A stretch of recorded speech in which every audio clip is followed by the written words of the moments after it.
ராமநாதபுரம் மாவட்டத்தின் 20 இடங்களில் hydro carbon சோதனை கிணறுகள் அமைக்க ஒன்றிய அரசின் சுற்றுச்சூழல் அமைச்சகம் அனுமதி அளித்துள்ளது விவசாயிகளிடையே அதிர்ச்சியை ஏற்படுத்தியுள்ளது.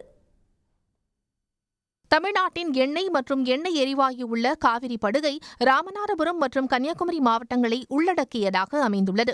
இந்நிலையில் ஒன்றிய அரசின் 3வது சுற்று ஏலத்தின் மூலம் ராமநாதபுரம் மற்றும் சிவகங்கை மாவட்ட பகுதிகளை உள்ளடக்கிய 1403 சதுர கிலோமீட்டர் பகுதியில் ஹைட்ரோ கார்பன் எடுக்க ONGC நிறுவனம் அனுமதி கோரியுள்ளது. முதல் கட்டமாக 2000 முதல் 3000 மீட்டர் ஆழத்தில் 20 ஹைட்ரோ கார்பன் சோதனை கிணறுகளை அமைக்கவும் ONGC நிறுவனம் அனுமதி கோரியது.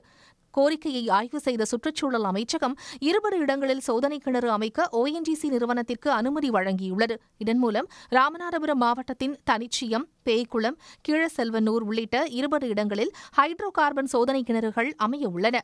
இந்நிலையில் ஹைட்ரோ கார்பன் சோதனை கிணறுகளால் விவசாயம் முழுமையாக பாதிக்கப்படும் என விவசாயிகள் அச்சம் தெரிவித்துள்ளனர். எண்ணெய் கிணறுகள் அமைக்கப்பட்டால் ராமநாதபுரம் மாவட்டத்தினுடைய மீனவர்களுடைய வாழ்வாதாரம் பாதிக்கப்படும். உழவர்களுடைய வேளாண் மக்களுடைய விவசாய நிலங்கள் தரிசு நிலங்களாக மாறிவிடும்.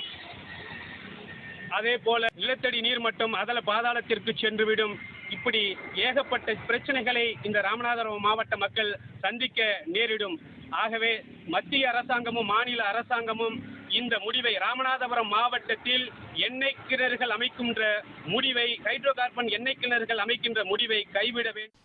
ONGC நிறுவனத்தின் ஹைட்ரோ கார்பன் சோதனை கிணறுகள் அமைக்கும் முடிவால் விவசாயம் மட்டுமின்றி பவளப்பாறைகளும் பாதிக்கப்படும் என்றும் சமூக செயற்பாட்டாளர்கள் தெரிவிக்கின்றனர். இத்தகைய அனுமதி வழங்கப்பட்டிருப்பது என்பது விவசாயிகளுக்கு அங்கு நடக்கக்கூடிய விவசாயத்திற்கும் அதே போல இது இன்னைக்கு தரைப்பகுதிக்கான ஆய்வு கிணறுகள் அமைக்கப்பட்டிருந்தா கூட கடல் பகுதியும் இந்த வட்டாரத்தில் இருக்கிறதுனால எதிர்காலத்தில் இது உற்பத்தி கிணறுகளாக கடல் பகுதியிலும் வந்தால் அங்கே இருக்கக்கூடிய பவளப்பாறைகளுக்கும் ஆபத்து ஏற்படும் என்ற ஐயத்தை நம்ம வெளிப்படுத்துறோம். ONGCக்கு அளிக்கப்பட்டுள்ள அனுமதியால் மீன்வளம், மீனவர்கள் நலன் மற்றும் சுற்றுச்சூழல் பாதிப்பை ஏற்படுத்தும் என மதிமுக பொதுச் செயலாளர் வைகோ கண்டனம் தெரிவித்துள்ளார். உடனுக்குடன் செய்திகளை தெரிந்து கொள்ள சன் நியூஸ் பெல் ஐகானை கிளிக் பண்ணுங்க.